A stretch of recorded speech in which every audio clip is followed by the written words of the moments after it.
Guten Abend, Bürgerprotest Hannover. Guten Abend, Deutschland.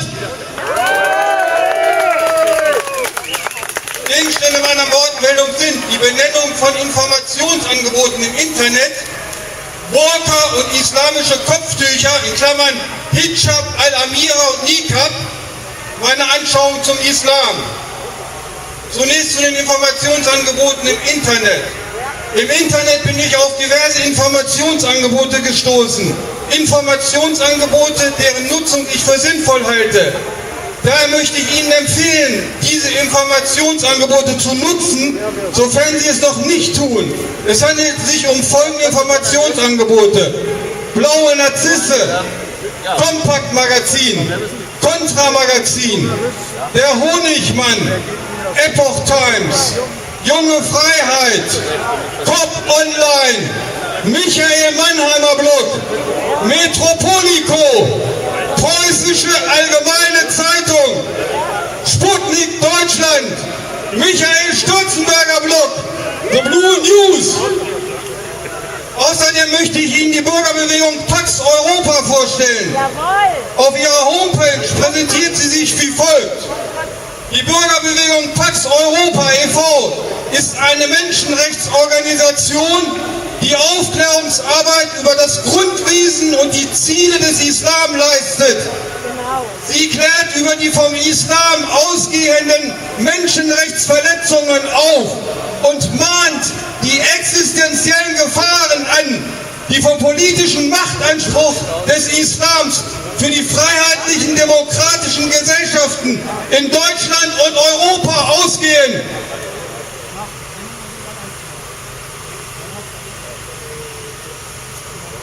Die Bürgerbewegung Pax Europa setzt sich für den Schutz und Erhalt der europäischen Werteordnung und der ihr innewohnenden universellen Menschenrechte ein.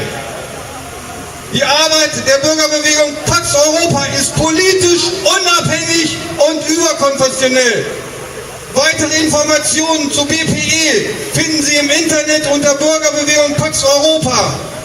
Im Rahmen ihrer Öffentlichkeitsarbeit hält Bürgerbewegung Pax Europa Faltblätter zur Verteilung bereit. Faltblätter zu den Themen Ahmadiyya-Bewegung, Salafismus und DITIB. Ich selbst habe bislang 4099 dieser Faltblätter im Großraum Hannover verteilt. Bitte fordern auch Sie die erwähnten Faltblätter gegen eine Spende für Druck und Versand derselben bei Bürgerbewegung Pax Europa an und verteilen auch Sie diese Faltblätter. Die Wochenzeitung Junge Freiheit hat ein Faltblatt, die Asylkrise, die Wahrheit über das Asylchaos und was wir dagegen tun können, herausgegeben. Ich selbst habe bislang 3223 Exemplare dieses Faltblattes im Großraum Hannover verteilt. Bitte fordern auch Sie kostenlose Exemplare des erwähnten Faltblattes bei Junge Freiheit, Broschüre Asylkrise an und verteilen auch Sie Exemplare dieses Faltblattes. Jetzt zu Burka und islamische Kopftücher, Hijab, Al-Amira und Niqab. Der Europäische Gerichtshof für Menschenrechte hat das Burka-Verbot Frankreichs am 1.7.2014 für rechtens erklärt. Somit können auch in anderen Staaten Europas Burka-Verbote erlassen werden. Ich fordere ein sofortiges gesetzliches Burka-Verbot für den öffentlichen Raum in Deutschland. Und zwar aus folgenden Gründen. Ich will in Deutschland keine Burka sehen. Die Burka gehört zu islamischen Ländern und wird dort getragen.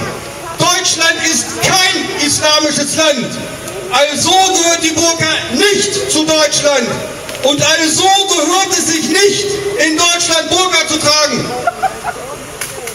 Nach meiner Anschauung dokumentiert die Trägerin einer Burka in Deutschland mit der Burka nicht Integration in die Mehrheitsgesellschaft von Deutschland, sondern Abgrenzung zur Mehrheitsgesellschaft in Deutschland. Die Kommunikation zwischen einer Person, die Burka trägt, und einer Person, die keine Burka trägt, ist nicht offen, da die Person, die Burka trägt, ihr Gesicht nicht zeigt.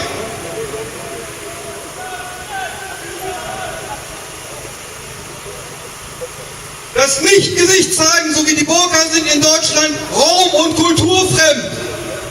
Die Identität einer Person, die Burka trägt, ist schwer auszumachen, da die Burka den Körper einer Person vollständig verhüllt. Es kann nicht ausgeschlossen werden, dass eine Burka verwendet wird, um Waffen unter ihr zu verbergen. Waffen, die bestimmt sind, beispielsweise für einen Anschlag gegen die innere Sicherheit Deutschlands. Professor Dr. Karl Albrecht Schachtschneider ist ein renommierter deutscher Staatsrechtler. Laut Professor Schachtschneider ist der Islam unvereinbar mit der freiheitlich-demokratischen Grundordnung des Grundgesetzes.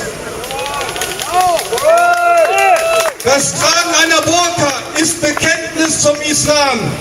Daher erachte ich unter Bezugnahme auf Professor Schachtschneider das Tragen einer Burka in Deutschland als unvereinbar mit der freiheitlich-demokratischen Grundordnung des Grundgesetzes. Des Weiteren fordere ich ein sofortiges gesetzliches Kopftuchverbot für den öffentlichen Raum in Deutschland. Und zwar aus folgenden Gründen. Ich will in Deutschland keine Kopftücher sehen. Das Kopftuch gehört zu islamischen Ländern und wird dort getragen. Deutschland ist kein islamisches Land. Also gehört das Kopftuch nicht zu Deutschland. Und also gehört es sich nicht, in Deutschland Kopftuch zu tragen. Nach meiner Anschauung dokumentiert die Trägerin eines Kopftuches in Deutschland mit dem Kopftuch nicht Integration in die Mehrheitsgesellschaft von Deutschland, sondern Abgrenzung zur Mehrheitsgesellschaft von Deutschland. Laut Professor Schachtschneider ist der Islam unvereinbar mit der freiheitlich-demokratischen Grundordnung des Grundgesetzes. Trägt eine Muslima Kopftuch, so legt sie damit Bekenntnis ab zum Islam. Daher erachte ich unter Bezugnahme auf Professor Schachtschneider das Tragen eines Kopftuches durch eine Muslima in Deutschland als unvereinbar mit der freiheitlich-demokratischen Grundordnung des Grundgesetzes. Abschließend meine Anschauung zum Islam. Folgende Tatsachen gehören zum Islam und Tatsachen werden nur von Narren bestritten.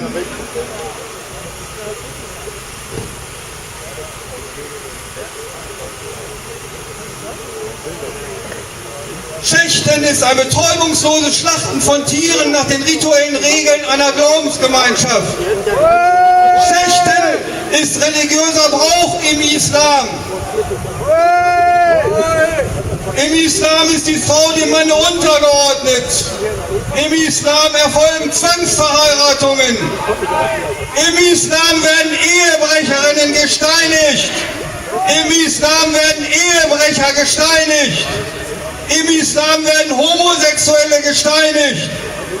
Im Islam werden sogenannte Ehrenmorde begangen. Im Islam werden Abtrünnige mit dem Tode bestraft. Der Islam ist nicht reformierbar. Der Islam ist intolerant gegen alle anderen Religionen. 44 von 50 Ländern, in denen Christen verfolgt und ermordet werden, sind islamisch. Im Laufe seiner Geschichte tötete der Islam 300 Millionen Menschen. Im Koran wird aufgerufen, Ungläubige zu töten. Aufgrund dieser Tatsachen ist der Islam nach meiner Anschauung barbarisch. Europa ist keine Barbarei. Daher gehört der Islam nach meiner Anschauung nicht zu Europa, sondern aus Europa dauerhaft verbannt.